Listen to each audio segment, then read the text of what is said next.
y a environ 1 heure maintenant, la sirène d'alerte à la roquette a retenti dans la ville de Sderot, dans le sud d'Israël. 2 des 3 roquettes tirées depuis la bande de Gaza ont été interceptées par les batteries antiaériennes du dôme de fer. Le 3e engin s'est abattu quant à lui sur un axe routier sans toutefois faire de blessés. Plusieurs centaines d'habitants qui assistaient, vous le voyez sur ces images, à un concert ont dû évacuer les lieux. On rejoint notre expert défense par téléphone, Mathias Inbar. Mathias, bonsoir.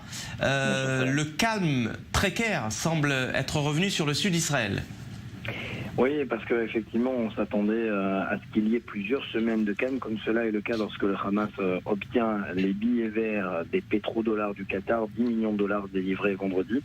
Et évidemment, ce qu'on annonçait, c'est-à-dire les pressions énormes exercées de la part de l'Iran sur le djihad islamique, ont porté leurs fruits.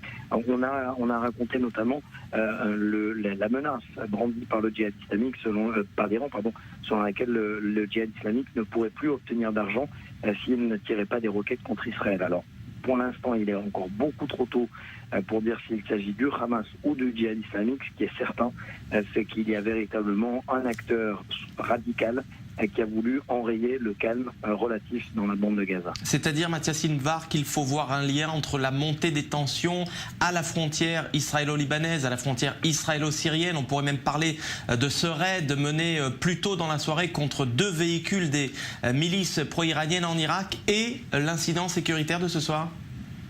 Oui, clairement, l'axe dont on parle depuis plusieurs années, Hezbollah, bande de Gaza, est définitivement formé parce que, on le dit et on le répétera jamais assez, à partir du moment où il y aura un front qui va s'embraser, que ce soit dans le sud ou dans le nord, l'Iran a tellement tissé sa toile avec plusieurs groupes et plusieurs milices pro-iraniennes que vraisemblablement, à partir du moment où il y a un embrasement, c'est-à-dire ce raid israélien pour éviter un attentat imminent de la part des milices chiites du Hezbollah en Syrie, le Sud s'embrase, c'est-à-dire le Sud qui décide comme si finalement il n'y avait aucune logique à ces tirs, de tirer 3 roquettes, dont 2 interceptées.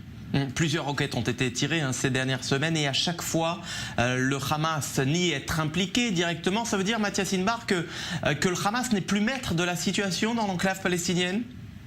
Ça veut dire surtout qu'il y a des éléments encore plus radicaux que le Hamas et surtout que le Hamas joue à 2 niveaux parce que rien ne peut se passer à l'intérieur de la bande de Gaza sans l'aval tacite du Hamas. Donc effectivement, le Hamas qui nie être directement impliqué et à l'origine de ces tirs, en plus des propos qui sont corroborés, et ça on a du mal à comprendre comment l'armée israélienne peut corroborer les propos du Hamas en disant effectivement que c'est le djihad islamique qui se tient derrière les tirs, comme si finalement le Hamas était dédouané de la responsabilité des tirs sur Israël alors qu'il est maître de son territoire depuis son coup d'État en 2007. Alors le cabinet de sécurité doit se réunir demain matin.